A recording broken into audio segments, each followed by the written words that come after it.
Welcome to Mindshock True Crime. This is your host, Bruce McGuire, and this is the Maura Murray series, Part 88, New Suspect, question mark. This is the longest running series on Mindshock. This is one of the most enduring unsolved mysteries of the modern social media age. Of course, Facebook debuting at the time of the Maura Murray case. More coincidences than even the most devout coincidence theorists can shake a stick at. It's just unbelievable. And Stefano is just yet another one, because there's multiple individuals by this name. And it just doesn't end. We have to credit the one and only James Renner, once again pushing this case forward like no one else has. And he's bringing receipts, as always. If you find the Mindshock True Crime podcast interesting and informative, want to help keep up awareness in unsolved cases, cold cases, missing persons cases, wrongful convictions, and more, you can donate to the Mindshock channel. Just check the link in the description. It's PayPal for now. You could also become a YouTube member right here on YouTube. Help support the channel that way. Make sure you're subscribed, like, and share. Twitter, Facebook, Reddit, Patreon. Questions, comments, theories, thoughts, suggestions, rebuttals of any kind, leave them in the comments section. Or if you are with us here live, drop them in the live chat. I'll try to get to all of them. Southwest in the chat saying, coincidence stack through the roof to the moon and stars. Yeah, pretty much. So, Adam says, someone just posted a video on the Maura Murray sub, seems to have been done by AI, that says New Hampshire law enforcement had proof Stefan was actively following the case using different monikers online. Yeah, I mean, there's a lot of things. If you know somebody, okay, let's say this guy's completely innocent, because this is Mindshock. I'm not claiming anything is true or untrue. I don't claim anybody's guilty. I don't claim anybody's innocent. There are no claims made here. This is all just objective, logical analysis. No one else is doing it, so that's what Mindshock is for. Let's say he's innocent. Well, okay, let's say he's innocent. Maybe he abused her in some way. Maybe he didn't. Now, if he really, really cared about her, would he follow the case online? I mean, there's a difference between following the case and making a whole bunch of accounts and actively trolling. I don't know what Adam's referring to. But simply evidence of following a case, yeah, that doesn't really prove anybody's guilty. Now, if he's guilty, then guilty parties probably would be more likely to follow closely. But when you're creating accounts with multiple names like Bill Rauch, I mean, that's crazy stuff. Bill Rauch caught red-handed in using a whole bunch of different names online and just actively trolling. Clark Rice says, to care is different than to narrative steer. Yes, indeed. Yeah, huge difference. But simply finding, like, you know, a search history or whatever about the case, I don't think that's too damning in any direction. So, let's get into who this guy is. So we have Stefano. Stefano is a different individual. I actually had the video up earlier. You guys can check that out, the Stefano recap in the Maura Murray case on Mindshock. So yeah, there's an older Stefano who was connected to the porn producers at the Nootka Lodge, where I think Officer Pepper stopped by that night as well. And yeah, I mean, the coincidence stack is just insane, and no matter where you look. But Stefan here, the connections here between West Point and UMass are very, very curious. Very, very curious indeed. So I'm just going to put on the screen some of Renner's tweets here, and then we'll get into Renner's latest videos. We'll break that down. And various receipts on who this guy actually is. So, just the quick synopsis here.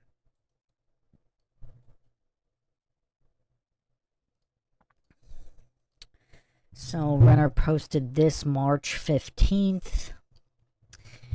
I plan to post an update soon about Stephen Baldwin, whose fingerprints were found inside Maura Murray's car. But the highlights: ex-girlfriends claimed abuse. 2 are dead. OD car and car crash. Yeah, I mean, the car crash, that's kind of tough to...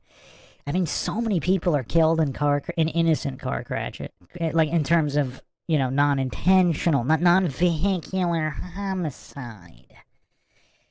And, I mean, if he was involved in the drug scene, an OD wouldn't be that strange. But yeah, when you have more than one, okay, that might raise an eyebrow of even the most devout coincidence theorist.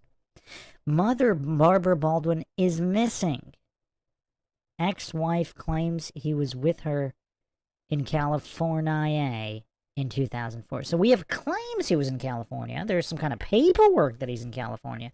But it's weird, like the coincidence theorist goofs, like even on the Maura Murray sub and on Reddit, because I've seen some of those posts, like these goofs are in conniptions over all this stuff. They're pretending, oh, someone said he was in California. Oh, that means he was in California.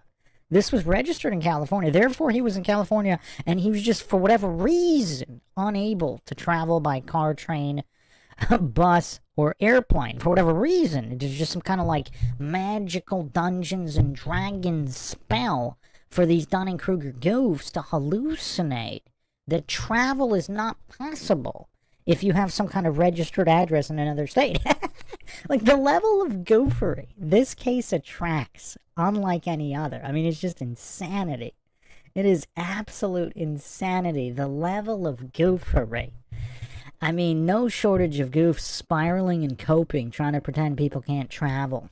Same thing with Bill Rausch. Like, somehow he could, even though he on camera admitted he went, where did he go? Like, he went to England without permission or something?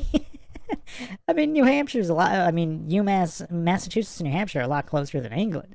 So if he's randomly going to England at will without getting permission from the military, a lot of these goofs are hallucinating he couldn't have done that to go to Massachusetts or New Hampshire. I mean, the level of goofery this case attracts, I mean, it's just absolutely astonishing. I mean, it's absolutely astonishing. You don't see this in other cases.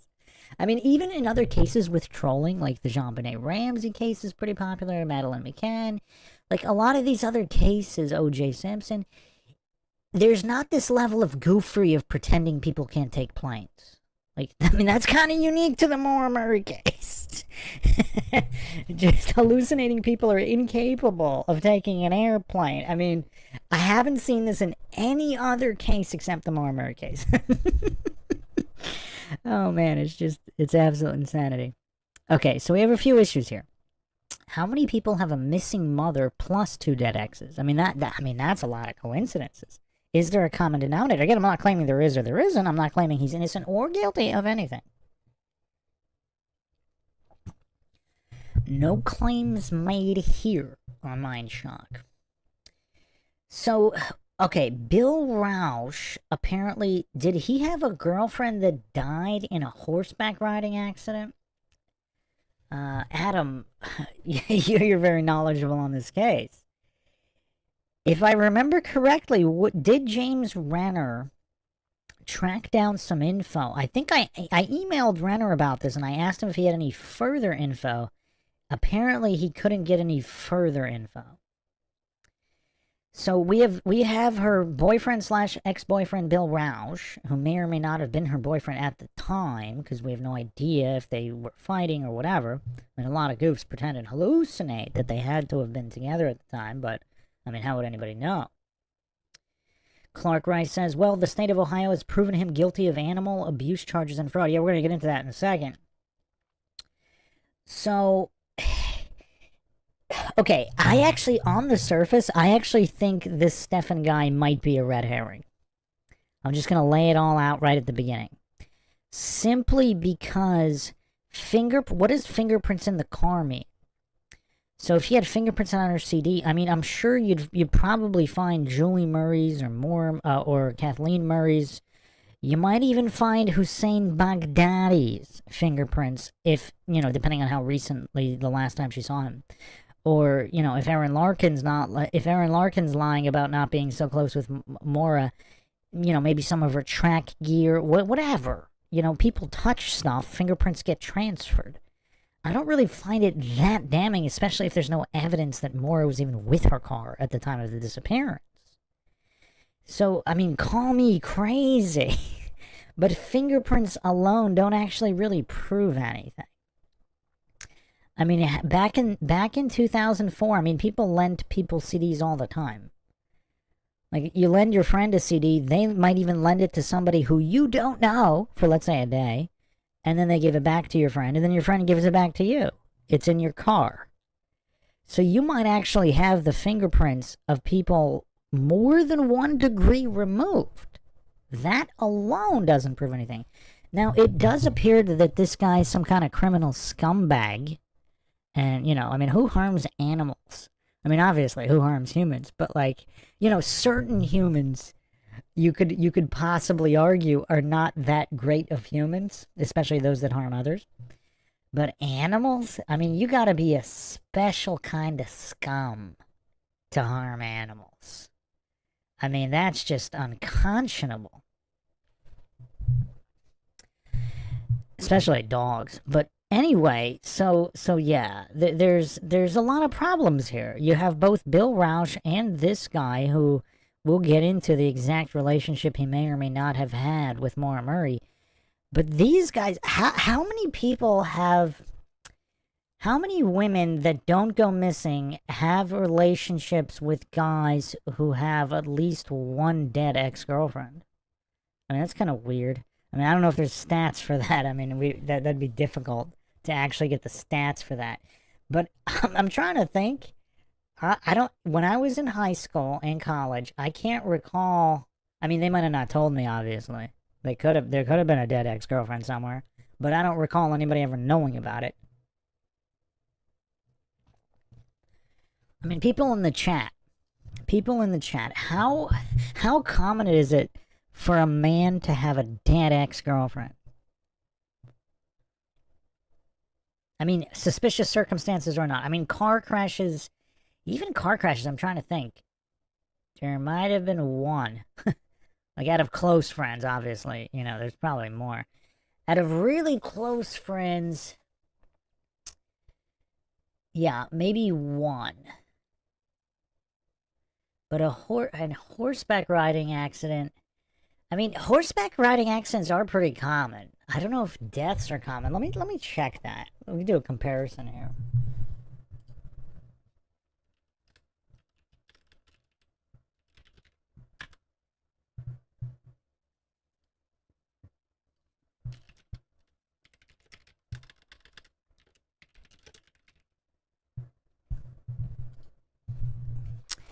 Okay, not common at all. 1 to 3 horseback riding fatalities per year in the... Oh, wow, that's terrible. That's an AI overview? This is a horrible overview. That's not even close. The Brain Injury Association says that in 2023, there was 710 horse fatal... Oh, wait, does that mean the horse died? All right, hold on a second. Horseback riding is more dangerous than skiing and motorcycling. Yeah, for injury. I knew that for injuries. Okay, 74.83% of equestrian deaths are caused by head and neck injuries. Okay, horseback riding is the leading cause of sport-related traumatic brain injuries. Wow, more than football? That's crazy. 81% of equestrians get injured at some point in their riding career. 81%. If you take any pro athlete, I don't know if I've ever known a pro athlete, or even a semi-pro athlete, or even even an amateur. Does anybody know a serious athlete at any level that didn't have at least some kind of injury?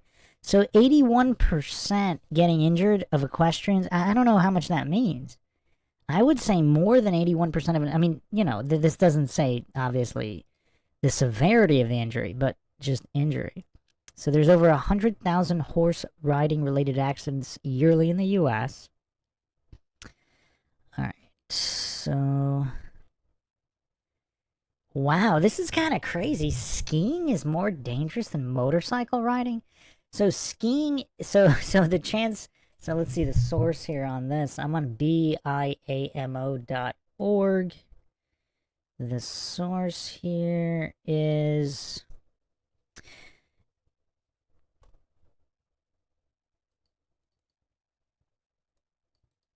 this is a paper, Injury Prevention 2000, British Columbia. Okay, so this is Canada. Yeah, I don't know how accurate this is. And I don't know if they're only looking at Canada or Canada and the US, because they're citing everything US here. So, for motorcycle riding,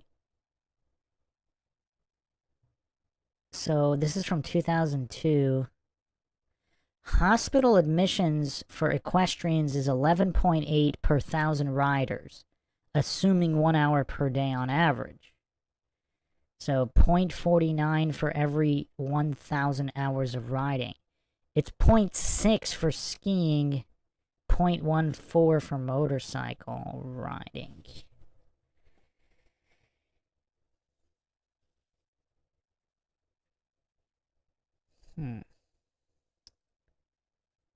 So if you, for every 0.14 hour, or there's 0.14 injuries per 1,000 hours for motorcycles. So this, according to this, skiing is, oh, they changed the hours. Okay.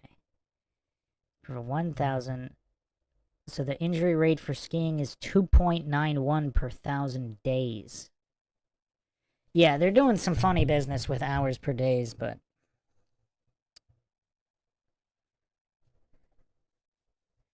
there's also the U.S. National Trauma Data Bank, equestrian injuries data. So the portion of hospital admissions for equestrian injuries was 3.5 times higher than motorcycle riding. Yeah, it's not apples to apples, but they're basically saying that the admission, they got 3.5 more hospital admissions for equestrians than motorcyclists. Okay.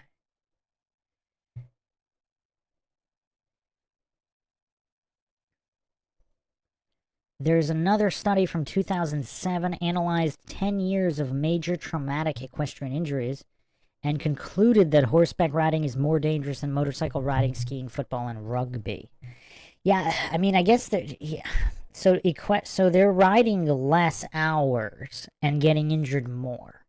So I guess that would make it more dangerous, because if you're playing more hours of football, I guess that might be accurate, because I mean, for football, you're practicing if you're a pro or just serious, you have multi-hour practices, then multi-hour games. Okay, I guess so.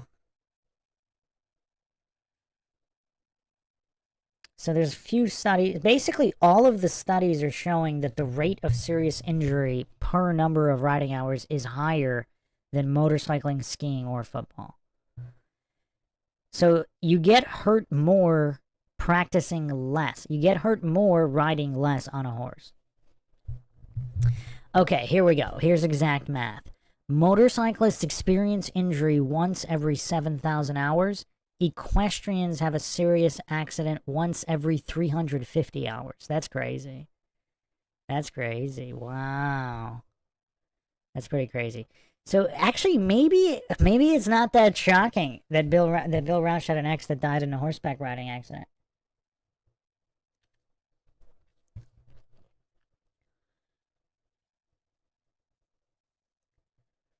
So it's the leading cause of sports-related traumatic brain injuries. It's from CDC and the Journal of Neurological Focus. So 2016 study by the Journal of Neurological Focus found that horse-related accidents cause the most traumatic brain injuries in the U.S. 45.2%. And then interpersonal contact, 20.3%. Roller sports, 19%. So it's wait, equestrianism is more dangerous than roller sports. So we got to do a head-to-head with roller jam. That might be a completely different story for roller jam.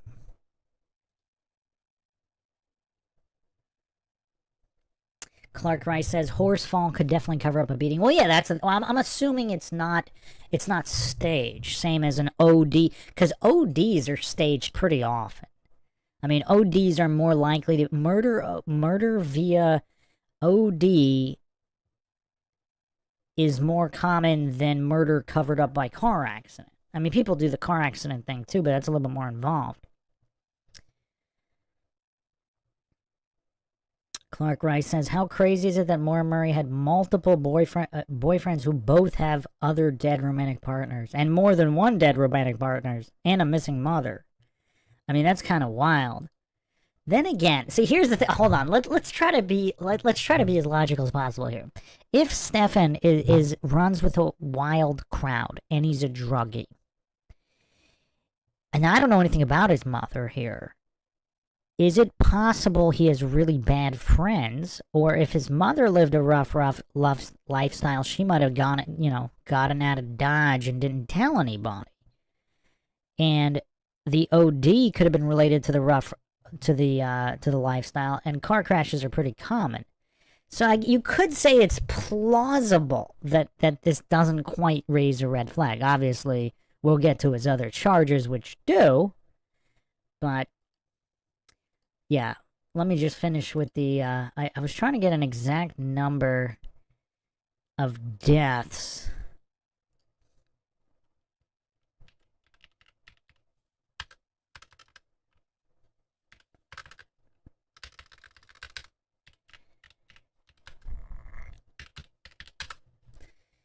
It's kind of hard to find exact numbers here. Okay.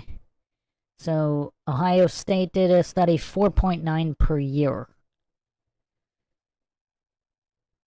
Other sources are saying 100 deaths per year. Okay, so the reason they're having trouble is because it causes severe brain injury, but they don't die right away. So if they die a week later or a month later, I think that's the issue with getting numbers. So you're looking at approximately 100 deaths per year. But Science Direct here from 2019 says 3 fatalities per year. The AI is saying 1 to 3. So are these the fatalities that are instant deaths, and then up 100 or more from brain injuries sustained from the fall? It appears that's what's going on here. That's my guess on the inconsistency with these numbers. Okay. Clark Rice says, I'm just saying mathematical odds that you are going to date multiple people who all have other dead. Yeah, that's tough. That's what I was actually mentioning earlier. Because I'm not sure I've even known of one. So, how many people in the chat have known of this happening? Like in your circle of friends or whatever, where someone had a boyfriend who had a dead girlfriend from any cause. I mean, other than health, health, I'm trying to think even health-related issues, if they had some kind of disease or car accident, but OD, horseback riding accident, I don't know. Okay, let's get to this article here on who this guy is, and then we'll get to James Renner's material. So we have here, this is Columbus Dispatch, March 17, 2025. Former Union County Humane Society director sent to prison for euthanizing dogs and stealing. This is crazy stuff. So, I mean, this kind of almost reminds me of all the criminals working in Child Protective Services who are convicted, like all these directors and stuff. It's a cesspool out there. Stephen Baldwin, former executive director of the Union County Humane Society and humane agent, has been sentenced to more than 15 years in prison for animal cruelty, theft, and other charges. Baldwin took money from pet owners and rescue groups, promising to rehabilitate or rehome their dogs, but instead euthanized them without permission. I mean, the level of scum here. I mean, let's think about this for a second. It's one thing to abuse animals, which is unconscionable. But furthermore, you're abusing their owners. You're promising the owners and rescue groups that you're going to save and help the dog while killing the dog. I mean, that's a whole new level of scum, isn't it? I'm not even sure I've heard of this before. I mean, this guy's like a scum pioneer. I'm not sure I've heard of this being done. I mean, obviously there's scum out there that hurt animals, but to actively promise owners and rescue groups that you're going to help the animal, and then you kill it, I mean, that's crazy. Baldwin lied to the owners, claiming the dogs were alive and well while he kept the money for personal use. So, and then on top of it, after he killed them, he continued lying about it. I mean, 15 years, he deserves a lot more for that, huh? Wow. I mean, this is just crazy. 32 counts, animal cruelty, bribery, theft, and other charges in a 2024 bench trial. So this is the guy we're dealing with here. And obviously there's all sorts of scum out there. That doesn't mean they're guilty of a particular connection to a crime, in this case MAURA Murray. So that's what we'll be examining. Adam says, one thing that can be said, this guy is very skilled at manipulating others. There's an article that said he came across as extremely charming. Yeah, so was Ted Bundy, right? I mean, okay. All right, so let's get into Renner's new info here. I'll put it up on the screen. Hey, and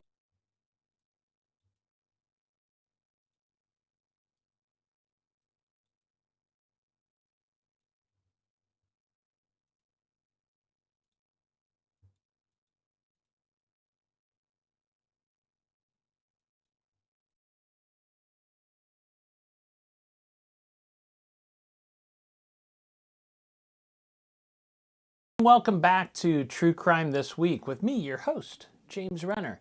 Hey, and welcome back to True Crime This Week with me, your host, James Renner.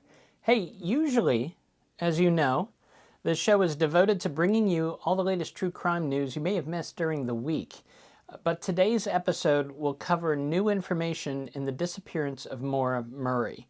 I'm going to return next Friday morning with our regularly scheduled programming, but I want to bring in this special episode. There's a lot that happened today. 24 hours ago, I thought this was going to be a normal podcast, and then things happened. I've actually been away for a couple weeks. I just got back from a tour around the Midwest for my new true crime book, Scout Camp. I visited Des Moines, St. Louis, Tulsa, Wichita, which is why I haven't been doing the show for 2 weeks, and was ready to get back to business as usual. But yesterday morning, I got a call from a source close to the investigation of MAURA Murray. The story I'm about to tell you is a little twisty, it's a little complicated, and it's very new, so I'm going to do my best to walk you through it, but here's the headline. A fingerprint found inside MAURA Murray's car has been linked to former West Point cadet Stephen Baldwin, who was sentenced to 15 and a half years in prison on unrelated charges in Ohio yesterday.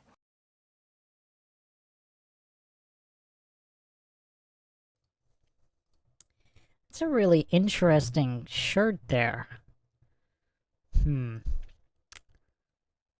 Isn't it kind of scummy how he's like posing with animals after what he's done? I mean, unless someone's going to provide... I mean, I wonder exactly how they did the investigation to find all of this out. Because, you know, in the event that he was innocent, but I mean, it's kind of hard. Like, there's dozens and dozens of charges. He got convicted on all of them. So I would have to assume that there's many, many different victims. And they obviously had to have some kind of evidence that he euthanized these dogs. But, I mean, this is crazy. Unless he had some kind of psychotic break at one point. But watching him pose with dogs is just, it's kind of disgusting. But, yeah, just his shirt here is kind of interesting. Cleverly disguised as a responsible adult.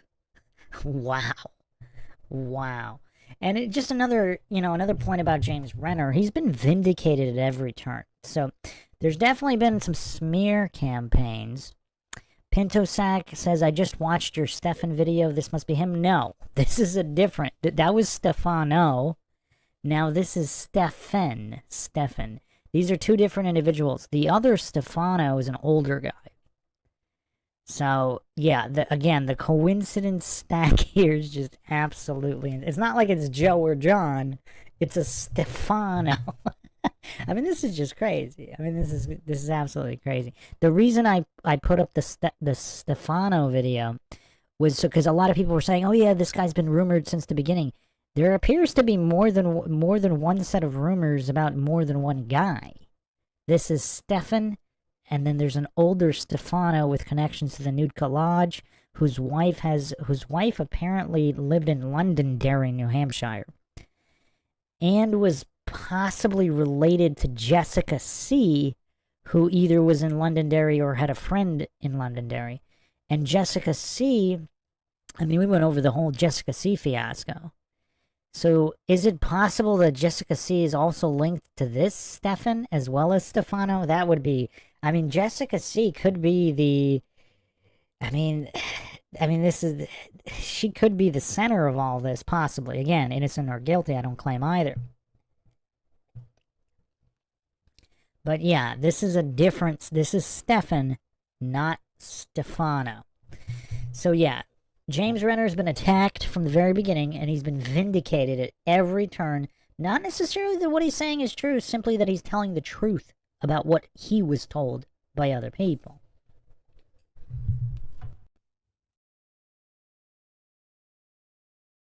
In fact, an investigator for the New Hampshire State Police once referred to Stefan as his #1 suspect. Here's what I've been able to piece together in the last 24 hours. I'm going to start with the crimes in Ohio and then show you how Stefan connects to MAURA Murray. Back in 2012, Stephen Baldwin was appointed as a humane agent for Union County, Ohio. That's in a rural part of Ohio outside of Columbus. Part of his job was investigating animal cruelty cases for the county.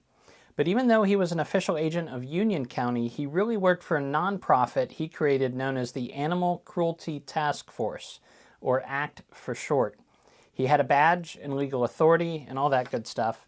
Stephen also served as a board member for the Logan County Humane Society and was the former director of the Top of Ohio Pet Shelter. Stephen ran his nonprofit out of a few locations in Union County, including his home. ACT's mission was to take in dogs with behavioral issues, dogs that had gotten in trouble for biting people and were at risk for being put down. And Stephen would train them and then place them with their new forever homes. Perhaps he even really did that for a time, but then the dogs began to disappear. When owners called to check on their dogs, Stephen would tell them that the dog had already been placed for adoption, but then he could not provide any information about where they ended up, and he could show no documentation related to the adoptions. Long story short, what Stephen was really doing was euthanizing the dogs when their funding ran out in order to make space for new dogs and new money. And that money that was supposed to go back into the nonprofit and the care of the dogs ended up going into his pocket.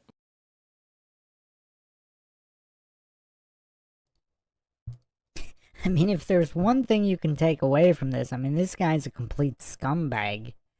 I mean, that's so many levels of messed up. I mean, that's just crazy. That's just crazy. I mean, there's just so many different levels, because there's people who hurt dogs. I mean, this guy's basically emotionally abusing the dog owners, and then also obviously the fraud aspect, but that's like the least alarming. Yeah, people steal money. How are you gonna hurt animals and lie to their owners? I mean, that's just the level of scum here is crazy. Absolutely disgusting.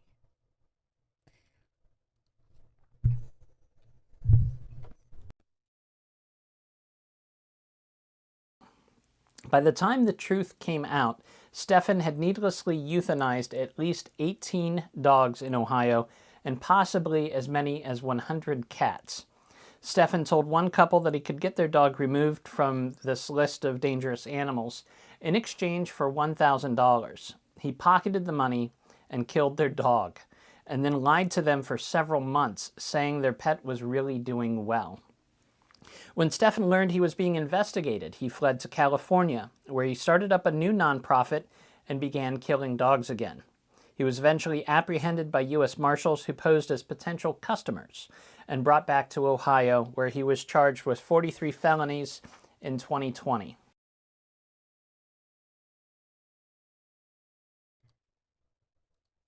Wow, finally some people doing their damn job. I mean, is it weird that I'm more disturbed than this than most true crime cases? I mean, this guy's killing hundreds of cats and dozens of dogs that they know about. I mean, this guy's a serial animal killer. Prolific. I mean, absolutely disgusting. If this is all true, I mean, wow. I mean, this this is just crazy. I'm having a hard time listening to this. Oh, man. What the heck is wrong with this guy? Man. I mean, if more cops, didn't want to pad their donut budget, trying to give people tickets, we could not only would human true crime cases get done, but we could finally get some justice for animals as well. I mean, animal cruelty is just it's insane, and there's obviously a lot less manpower being devoted to stop it, unfortunately. But yeah, I mean, yeah, this is really tough. I mean, it's actually kind of hard for me to listen to this. That's just so crazy. I mean, it's kind of hard to believe it's all for money, right? Like, even if somebody wants to make money, like, how are you gonna kill it's weird. It's weird. Call me crazy, but there's something seriously wrong with this guy.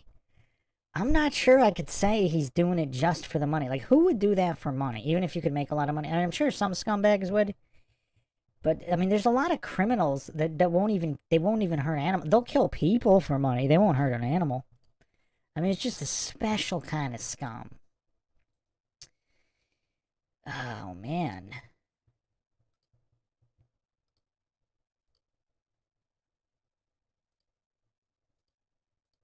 I think I need a second here. Hold on.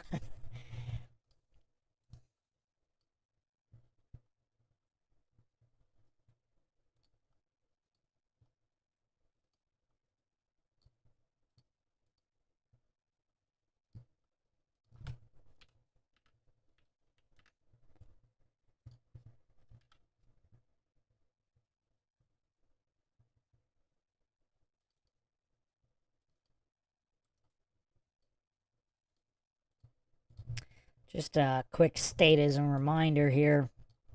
When a cop on a motorcycle gives you a ticket for no seatbelt, you realize it's not about the safety. If they actually had all these cops trying to, catch people for speeding or whatever to pad their donut budget or whatever they're using the funds for, cases could actually get solved. I mean, if the MAURA Murray case is a murder case, I mean, how many people are confident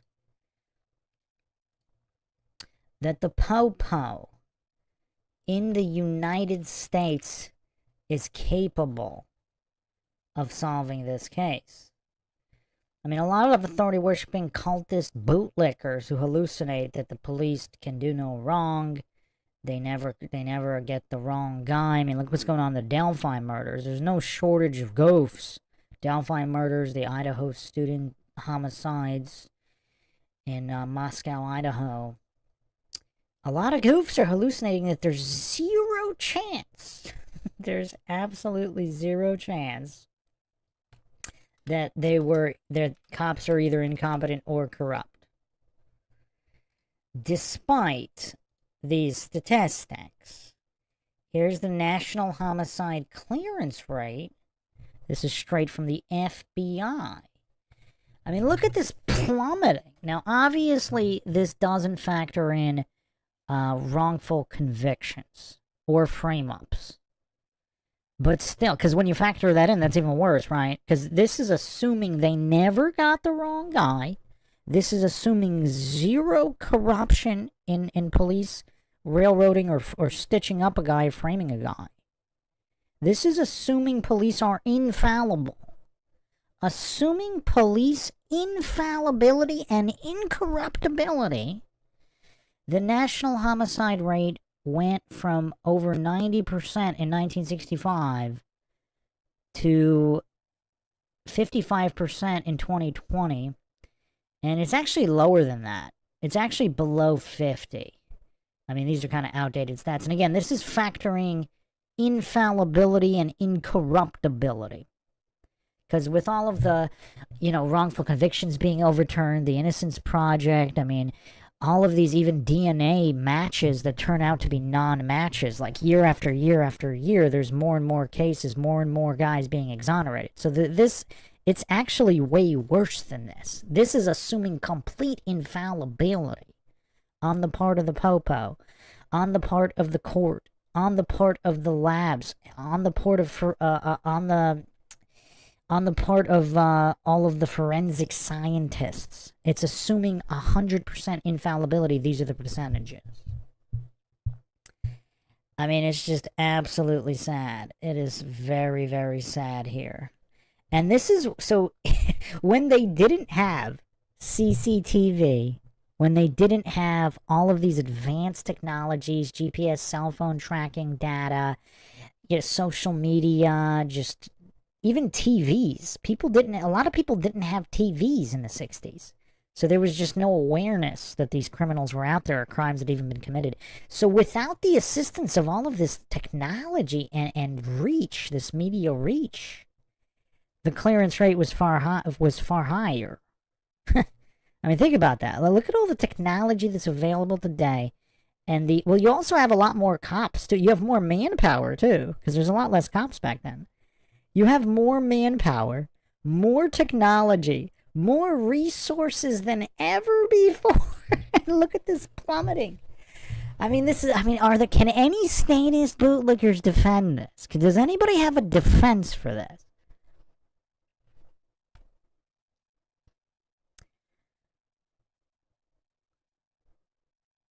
Any defense? Nobody. Nobody can defend this. Okay, well, I can't defend it either, so, alright. Well, let's continue on here.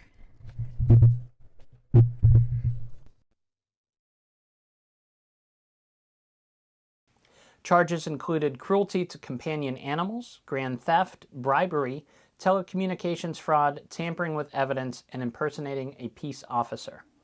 Once Stefan was arrested, police took his fingerprints and entered the fingerprints into AFIS. That's the national database for fingerprints that's used by law enforcement around the country. And here's where we get to MAURA Murray.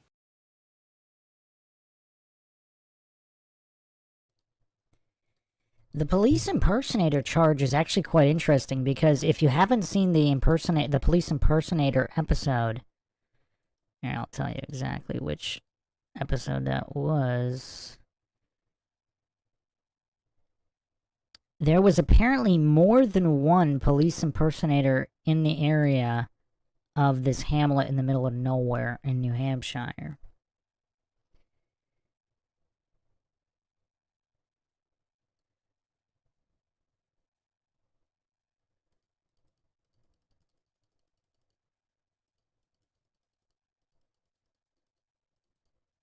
So that was episode 54. Was the police impersonator. I go over that. Apparently there was more than one. There were I think 2 known police impersonators in the area. That's crazy.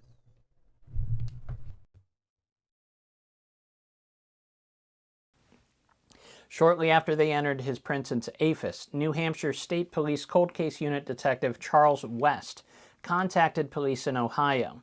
Stefan's fingerprints had hit on evidence they had in the disappearance of MAURA Murray. At the time, West considered Stefan the lead suspect in the case. West was making plans to come to Ohio to interview Stefan when he abruptly quit the cold case unit due in part to the drama caused by so-called advocates who were working with the Murray family.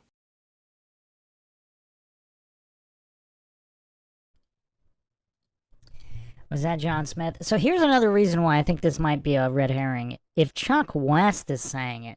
So Chuck West is a very, very shady individual. We've covered him extensively in the early episodes. I mean, he's so sketchy. If he's saying this guy's the number one, if Chuck West is saying that this guy's the number one suspect, we might have a problem. Yeah. So, and of course, Troop F, the cold case unit, the state police, there's a long list of corruption there. If you haven't checked out, I actually went over a lot of Troop F issues in the other missing persons cases episode.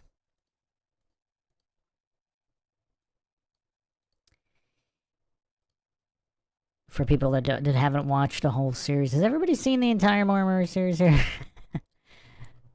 I mean, this is only the 88th episode.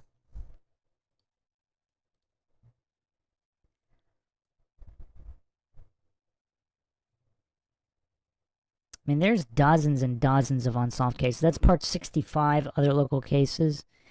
And I go over a lot of the New Hampshire corruption there as well. Adam says you can add Oh My AC to the list of police impersonators in that area. Wow. Wait, is this like a hobby in certain areas? Clark Rice says several of Bundy's victims were duped by false peace officer ruse too. Yeah. I don't know if we should call them peace officers. Peace officers are only police officers that actually uphold their oath. I mean, there's obviously some good apples out there. They're not all bad apples, but I don't know if we could say the majority of them are actually peace officer de-escalators as opposed to extorting escalators. But yeah, I don't know if I could trust anything Chuck West says.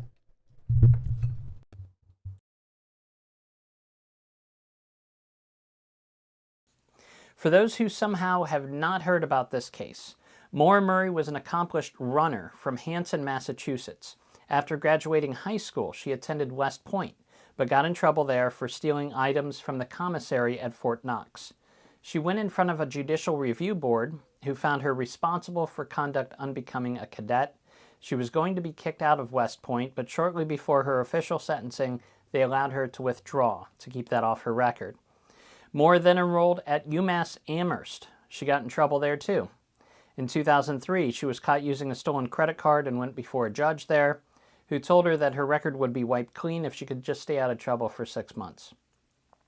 On Monday, February 9th, 2004, Maura emailed her professors.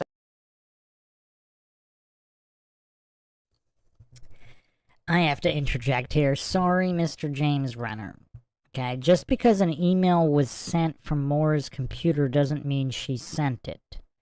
Also, the whole credit card situation, everybody's reciting this as fact. Same thing with the stealing from Fort Knox. Is there security video? You would think there would be. Is there actual evidence? Because I explained this too. I'm not sure why some people don't know about this. It was kind of like a prank. This was a prank back in the day. I guess they might have still been doing it in 2004. But in the 90s, there was a prank where people would put items in their friend's pocket. And then they would get caught shoplifting. I have friends in quotations. They'd get caught shoplifting when they weren't the ones that shoplifted it. Now, if someone had it out for Maura, would they do that to her? There seems to have been a lot of issues at West Point. Furthermore, I mean, this whole thing, this is just the way to recite the case. I mean, let's keep logic and reason at the forefront here. Just reciting allegations is fact. With the credit card fraud, again, pass-around credit cards are pretty common. If somebody gave her the card and said it was okay to order pizza on it for the dorm, why wouldn't she do that? Then if someone didn't like her, they would say, oh no, I didn't. And then they would get her in trouble. But the fact that there was an entire sting-op over a 2-digit credit card charge, does that make sense to anybody? I mean, I've had 3-digit charges that try to dispute a charge on your credit card. You won't get a sting-op. If somebody fraudulently charged, I mean, I've had issues with certain shady businesses, and it was a whole dog and pony show just to get it refunded to the card. You know, the police don't give a crap. Clark says she definitely stole from the PX at Fort Knox. How do you know that? Were you there, Clark? Do you have some insider information? Clark was at West Point, but were you at Fort Knox? Clark, of course, for those that don't know, Clark has a Maura Murray sighting at West Point. We went over that. Clark remembers seeing MAURA twice. He didn't run into her once. Twice. Very interesting sighting. Clark says the West Point honor board system. I have no doubt that that's what was reported. I'm not, just like the credit card fraud, I'm not disputing what the report said. I'm asking, how do you know that they're accurate? Unless there's video from the store that shows her pocketing it, how do you know someone else didn't slip it in her pocket? I mean, people apparently are not aware of this. Was kind of like a thing in the 90s. I mean, I don't want to say it was, all over the place, but I heard of it. People used to playfully do it and then but not actually let the people walk out, but I didn't see that happen for real. But I even saw that it was common enough that it was even in the media. Like, there were TV shows and movies around that had that happen.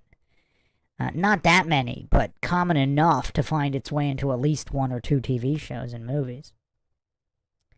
Pinto Sack says, even video could be fake. How can we ever know?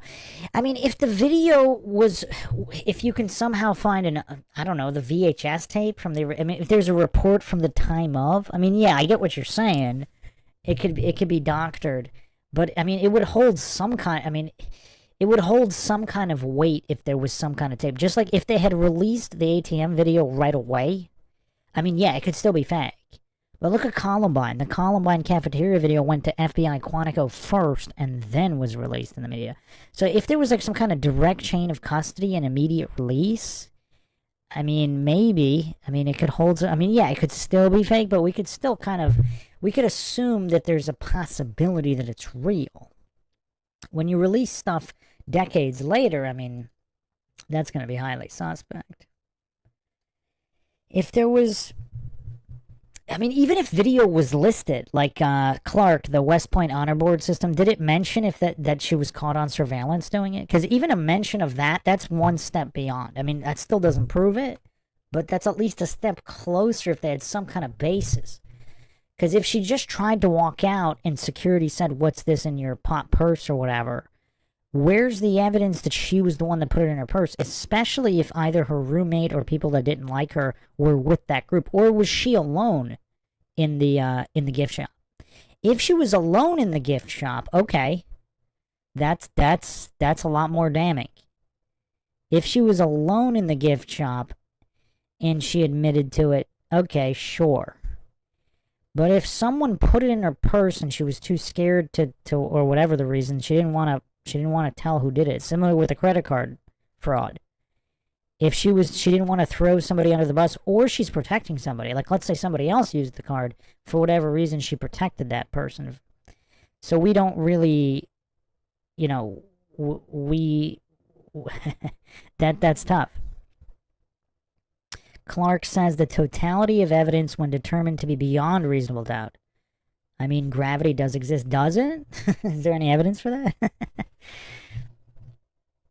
According to the top mind of the MIT physics department, electromagnetic forces are responsible for everything on Earth. So, yeah, maybe gravity does exist.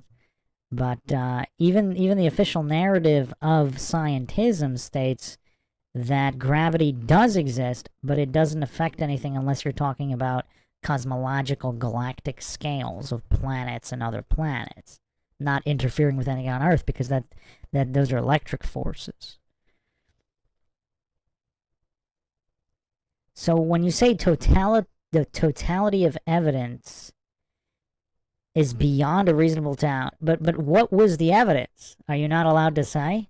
Did it say there was surveillance? Because even if they didn't provide the surveillance video, if it at least listed that there was surveillance video and it caught her stealing, okay. That's quite a step further. That brings it way more into plausibility. Clark says, I think it would be very helpful to understand how the honor board works at USMA. I'm not sure that's exactly relevant. What is the basis to determine that that was true?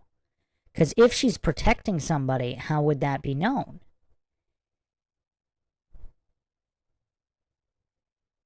Clark says it was human surveillance, store detective working with CID MPs. Okay, so you're saying security, store detective, is that security? Or is there an undercover? Is there an undercover detective at the Fort Knox gift shop? That's wild. No, but who believes that there was no surveillance at Fort Knox? I mean, who believes that? Okay, so there's you're saying a security guard saw her pocket it. Okay, I mean that's pretty good evidence, but I would think if you want, it could still, I don't know if that's beyond a reasonable doubt. That's the testimony of a human. If there was video surveillance and it was presented at the time, I mean, it doesn't seem like they would doctor that at that time. If they released it now, I mean, yeah, that can't be trusted. But if they had it at the time, so Clark, you're saying there is surveillance. So was the human surveillance corroborated by the video surveillance? Because here's the thing. There's a theory that MAURA was being set up. Same thing with the credit card charge, that they set her up for the sting op. Because why would anybody do a sting op? They have a huge drug problem at UMass. There was the largest drug bust in history there. And they're going to bust her for a 2-digit pizza charge? Really? Does anybody think that's above board? So the credit card charge was definitely not above, but there's something weird going on there.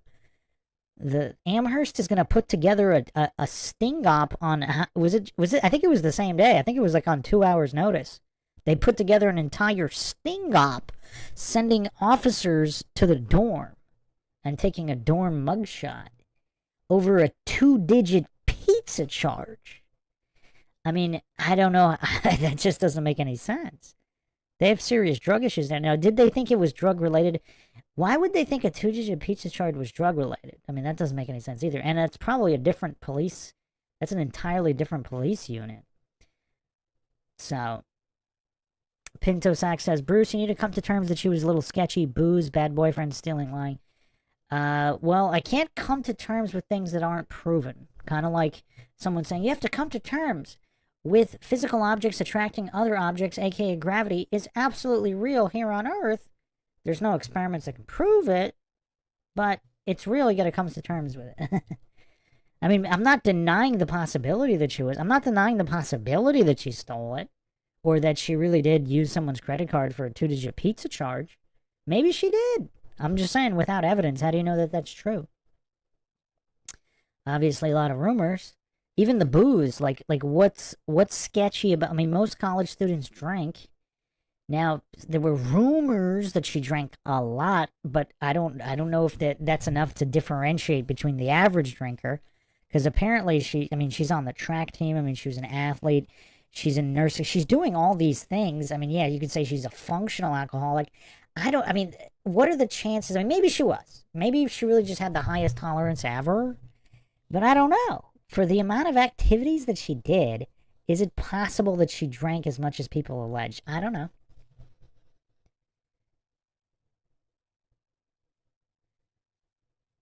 Clark says, I have worked with literally hundreds of plebe cadets. I think that it is very, very likely that MAURA had a series of destructive behaviors.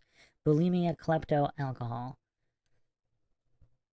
I mean, again, well, okay, maybe she did.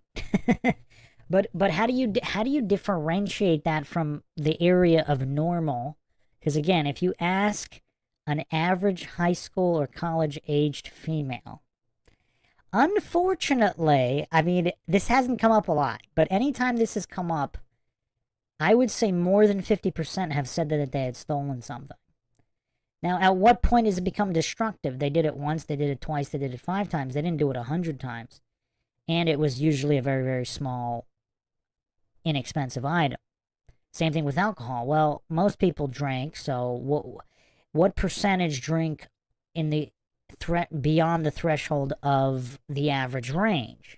Same thing with now the bulimia is a little bit different, obviously. I mean, that's a little more of a serious condition. Pinto Sack says, look at how much booze she allegedly bought at the liquor store. Well, the key word there is allegedly, right? Is there any video of her? How do you know she bought any? She might have bought zero because she was never there. Or if she was there, she's with somebody, and if they're going to a party, they're buying the booze for everybody. So again, I mean, that really means nothing. People buy a lot of liquor, people buy a lot of alcohol for parties all the time. Adam says, seems like MAURA was very trusting. That in itself could have gotten her into some bad situations with bad guys. Yeah, Adam. The other thing is, like, the videos that we kind of looked at pre-West Point, even in the not the videos, the photographs. Pre-West Point, she seemed really, really happy. You know, sparkle in the eye, everything. I forgot which episode I went over all that in. And then post-West Point, she seemed like a completely different person. But yeah, she did seem very trusting. Clark Rice says, she might have been wanting to get caught. So many cadets here don't really want to be here, but parental pressure. Yeah, maybe, especially if, I mean, she seemed like she wanted to go there, but then while she was there, but why didn't she want to be there anymore? Was there some kind of situation, like Clark mentioned, the sexual assault club for, yeah, I mean, just a lot of crazy wackiness. She might not have been there. Yeah, maybe she stole on purpose to get caught. My question is there video, there should be video surveillance, because that would just end the question on whether she did it or not. Part of being objective and logical is not just assuming it's true, because we don't know. So if she's being set up, there was even a theory. Actually, maybe this wasn't Alden Olson's theory, that she was kind of being groomed for the CIA or intelligence of some nature. So they were setting her up on some of these situations. So I'm not saying that's true. But if that was true, I mean, you really do have to consider the possibilities of all these setups. So anyway, let's continue here.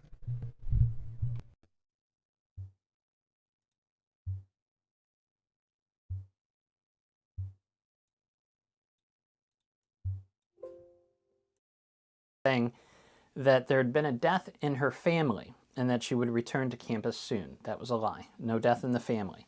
She went to her bank and emptied her account, just like a little over $200. Then she went to a liquor store and bought way too much booze for one person. Then she drove north into the White Mountains of New Hampshire, where she crashed into a snowbank around 7:30 p.m. People who lived near the accident site called the police, but sometime between the crash and when the first officer arrived, a window of somewhere between 5 and 7 minutes, MAURA vanished, never to be seen again.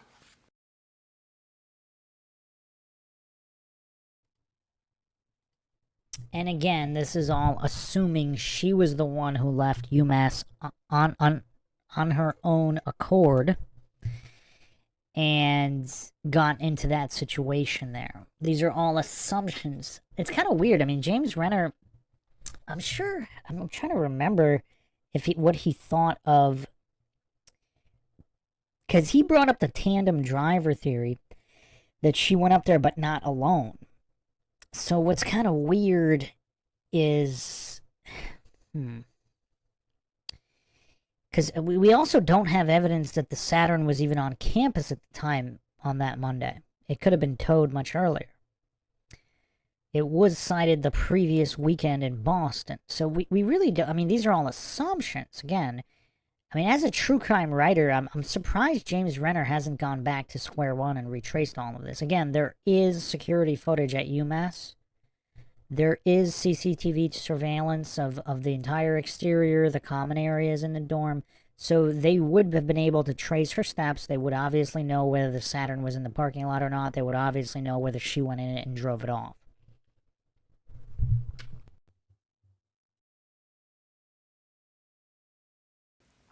There is, of course, a lot more to that story. I wrote a whole book about the case called True Crime Addict, which goes into greater detail, but that's about the sum of it. So back to Stefan, whose fingerprints were found in MAURA's car after police dusted it for prints. How is he connected to MAURA? Stefan attended West Point too. In fact, he was the student who represented MAURA at the Judicial Review Board hearing. He was also in a relationship with MAURA for some time.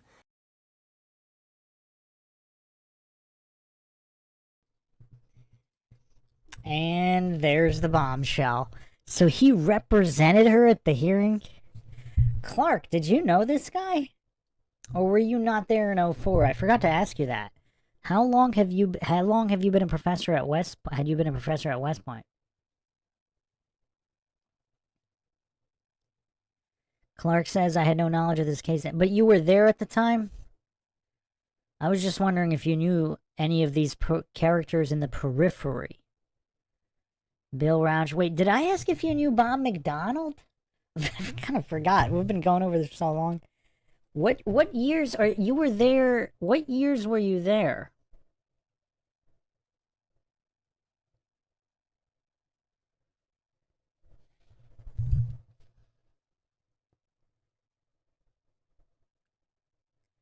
Clark Rice recapped his sighting. It was just a chit-chat like hellos. First time she was with 2 kids. Second time she was holding a door open at the field house. She was looking inside. We talked for 1 minute. Clark Rice says, no, I did live in the barracks with Israel Keys, though. That must have been... Wait, did you know Israel Keys? Or did you just know of him while you were there? Did you have any interactions with him? Wait, what years were you at West Point, if you can clarify? I think you might have said it in the initial live Q&A that you went over your sightings. What years were you at West Point? So did you know?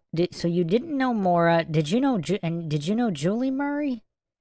You were. Correct me if I'm wrong, but didn't you say Julie Murray, or this is just a theoretical, was possibly involved with both Bill Rauch and McDonald in the sexual assault club? Was that a theory you put out in the initial live Q&A where you went over all of this?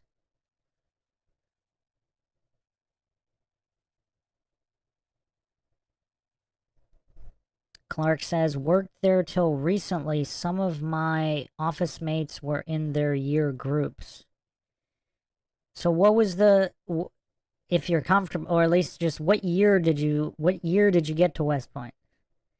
And did you know Bob McDonald and his wife? I think you might have mentioned this. I think you said you did, right? Clark says, yes, that is correct. The sexual assault club and all that. So I forgot if I asked you, but how well did you know Bob McDonald and his wife?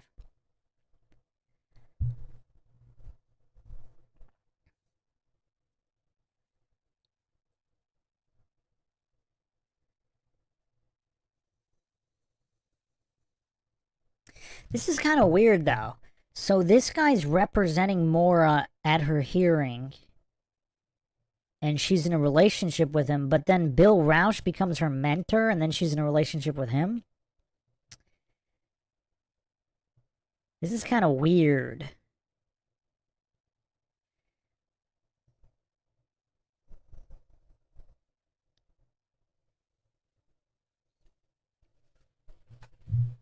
Clark, if you want to say, what year did you get to West Point?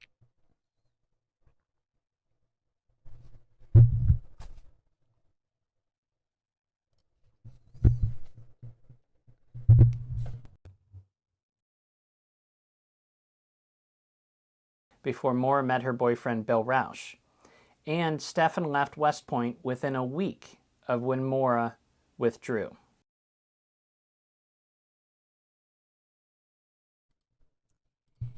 Okay, that's the most damning thing I've heard so far, because MAURA left MAURA left, then this guy leaves. Now again, it's not that uncommon for cadets to drop out, obviously, but I mean that time frame's that's kind of crazy. Clark says 2008. Okay, so you weren't at West Point at the same when MAURA was there.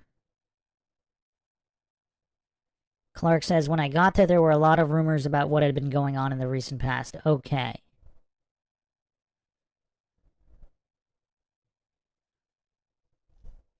Pinto, that doesn't mean she was sketchy. That means she could have been very trusting. And she might have felt indebted to these guys helping her, and they manipulated the situation. That says a lot more about these guys than it does about MAURA. In fact, I would say if these guys are complete psycho scumbags, that would paint MAURA in a far better light, that they're taking advantage of her.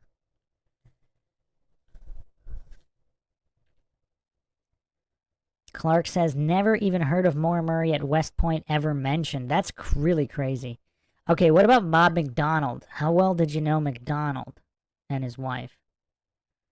Clark says, the silence around Maura Murray is deafening. Pinto says, they are both definitely psychos. Yeah, psychos like to manipulate and take advantage of really nice people. In fact, I mean, again, this is I was actually going to go over this on a dating logical analysis of modern dating. And, I mean, not specifically modern, but it seems like really, really nice girls get in these relationships with these scumbag guys. And really, really scummy, crazy girls get in relationship with these really, really nice guys and take advantage of them. I mean, it's just crazy. It just really, people are just really terrible at picking suitable partners. But this is kind of like, I mean, it's so cliche now. Scumbag guy, nice girl. Nice guy, scummy psycho girl.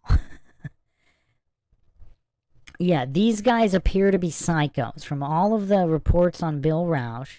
And then now all this information that came about this guy. I mean, that fits the bill. I mean, we can call a duck a duck. Obviously, we don't know if they did anything to MAURA, but that doesn't paint. I don't see how I don't see how them being manipulators paints MAURA in a bad light. In fact, I would say the opposite. I mean, some of these sick psychos, they get pleasure from corrupting and manipulating really, really nice, sweet people.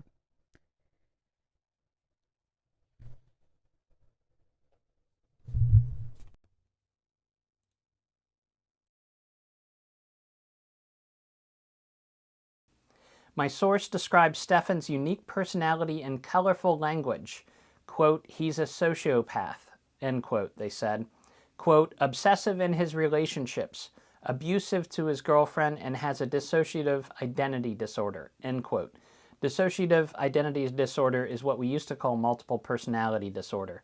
To be more blunt, they referred to Stefan as a serial killer of dogs. They went on to say that Stefan was prone to bouts of mania, including one instance where he left his dogs behind to drive 10 hours to see his girlfriend. I was given this information yesterday morning, just a couple hours before Stefan was due to be sentenced for his crimes in Union County. It's a 2-hour drive from my house, and I arrived just before it all started. As luck would have it, Stefan was waiting outside the courtroom, and I got a short interview with him. Stefan told me that he dated MAURA for a while at West Point, saying, quote, I really cared for her, end quote. Once he actually got in trouble for having MAURA in his room at West Point because I guess there they have this rule where you're not allowed to share a horizontal surface with a member of the opposite sex. And then one day when they were on a bus, MAURA chose to sit next to Bill Rausch instead of him. And that's when he realized that she had started dating Bill. He says he represented MAURA in front of another judicial review board after MAURA was found passed out on the lawn at West Point, suffering from alcohol poisoning. Those are his words. He claims her friends dumped her there and ran away to avoid getting in trouble themselves. Stefan says he only learned about MAURA's disappearance after seeing an episode of Maury Povich. He says he never heard of my book. I asked him about the fingerprints, and Stefan said he was interviewed by the FBI last spring in 2024. But he says the fingerprint was found on a CD inside the car. He says, quote, "We used to trade CDs in college. That's why my print was on it," end quote. He claims he was never in her car and never saw her again after he left West Point. He says he has never been further north than Connecticut. Stefan even forwarded me an email he sent to the FBI after that initial interview. I'm going to read it for you here. Special Agent Logan. Good afternoon. I hope this email finds you well. Since we last spoke, I spent a little bit of time looking into the details around MAURA's disappearance and trying to think of anything that might be even the slightest bit relevant. I admittedly never looked into MAURA's case too much just because I always had that little twinge of disappointment in how the relationship ended. I mentioned the group of upperclassmen when you were here who took MAURA out and got her so drunk that she passed out on a front lawn, and they left her there to deal with the disciplinary repercussions. I'm not positive at all, but it sounds like the boyfriend she was dating when she disappeared was part of that same group of upperclassmen, and all I can say is that anyone who would leave a 19-year-old girl passed out drunk and completely vulnerable can't be a decent person.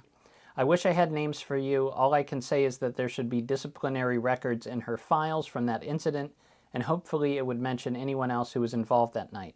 I don't know how wide the net has been casting around her boyfriend, but I got the sense that the group he hung out with at West Point was really tight, so maybe they know something or would be worth speaking to. The only other thought I have, and this is a bigger stretch, but at 20 years, I guess any thought is worth mentioning. There was a fifth-year senior during the 2001-2002 year at West Point who was obsessed with MAURA. I wanted to say Chris was his name. I can't be positive on that, but I know that there weren't many fifth-year seniors, so hopefully it's not too hard to nail that individual down. He had been following MAURA around a lot at school, and I only know that because he burst into my room one night when MAURA and I were together, and we both got a lot of demerits for sharing that horizontal space. When I asked MAURA how this upperclassman knew she was in my room, she basically said that he had been stalking her, but was pretty dismissive about the whole thing. I can't imagine she ever gave him the time of day, and I don't know what happened to him, and I'm not even sure what his name was, but as I think about anything that might be helpful, those are the two thoughts I could come up with. To help narrow him down beyond a fifth-year senior, possibly named Chris, I would hope that our disciplinary records might show who turned us in that night. I know this isn't your case, but I wish you all the very best figuring out what happened. I don't know if I can be of any more assistance, but I am just a phone call away. Stephen Baldwin. The question becomes, after all this, the question is Stefan lying about seeing MAURA after leaving West Point? Is he lying about how his fingerprint got on the CD in her car? I don't know. But the one thing we do know about Stefan is that he is a master manipulator and a compulsive liar, as was evident during the victim impact statements that were read in court prior to his sentencing yesterday. One woman named Alex said, quote, "No one should have to encounter the monster that Baldwin is ever again. He deserves to rot in prison for the rest of his life," end quote. A woman named Tish said, quote, "He conned every human into believing him. His deception caused immense suffering," end quote.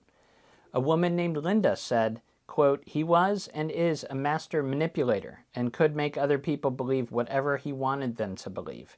His actions were not one-off, it was habitual, and he hid things with a smile on his face. I believe there are more lies that we are not aware of," end quote. A veterinarian named Michelle Gonzalez said, quote, "He is someone who has no empathy, no ability to care for others. I want you to consider his lack of remorse," end quote. A woman named Lisa said, quote, "He always thought he was smarter than everyone else. He has psychopathic tendencies. He has no emotion, no compassion for victims, human or animal," end quote. In the end, the judge sentenced Stefan to 15 and a half years in prison for his crimes, and now he will have to submit his DNA. I'm still processing everything I learned today, but there are a couple things that I'm reminded of. A couple years ago, I learned that MAURA's boyfriend, Bill Rausch, accessed her voicemail after she disappeared, and in doing so, learned that MAURA had hooked up with a guy at a UMass party the weekend before she went missing. And very early on, I'm talking like 20 years ago, there was a popular rumor floating around message boards devoted to the case about the man MAURA left the party with that night. Here's a screenshot of an old post on mydeathspace.com. At the time, the rumor was that this man's name was Stefanos. I've also seen him just called Stefan, Stefan. Stefan Baldwin spells it Steffen. I'm very interested. I'm very interested to know if Stefan was ever at UMass or in New Hampshire. Here's what he looked like around that time. Feel free to email me directly at jameswrenner@gmail.com. And if you have any information helpful to the case, contact the Cold Case Unit with the New Hampshire State Police. That's the new info. I'm interested to see where it goes, what other leads it might kick up. I will be back next week, Friday morning, wherever you get your podcast. True Crime This Week. I'll be back here with the true crime news you might have missed during that week. We'll get back to regular programming. But thank you for listening to this update in the Maura Murray case, and we'll see you soon.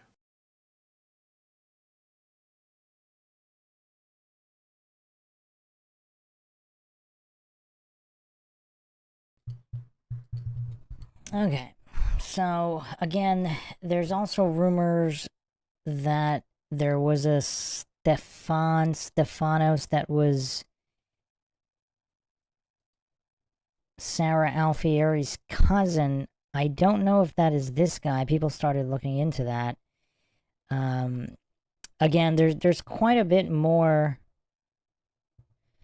There's quite a bit more to go over, so this is going to be a two-parter. We're going to continuing examining this guy in the next episode as well.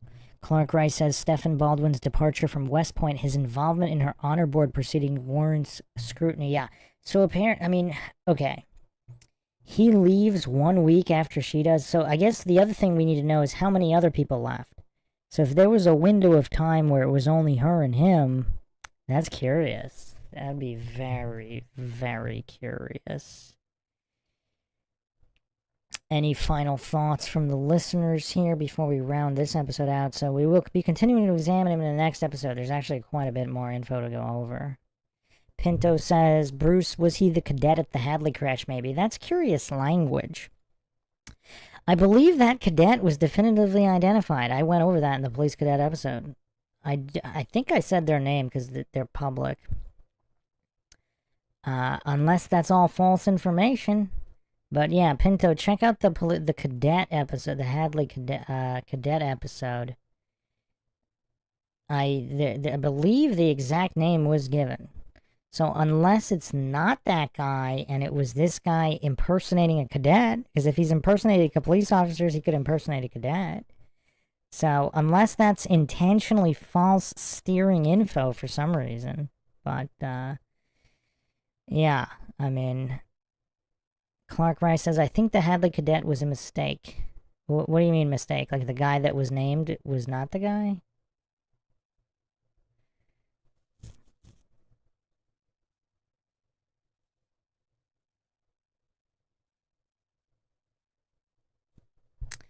Yeah, I mean, it's a lot of pretty weird stuff. Here's the other thing, too. Like, if Bill Rausch knew that she was in danger and specifically knew that it was because of this guy, I mean, is that why he called Bob McDonald?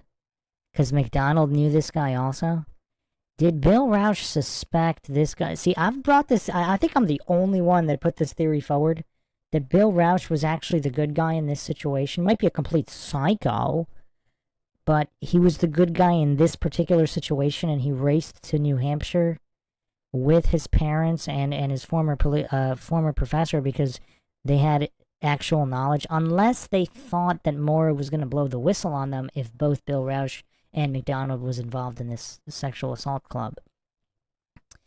A lot of options here, but if Bill Rausch really was the guilty, if Bill Rausch was really the good guy here, what does that mean?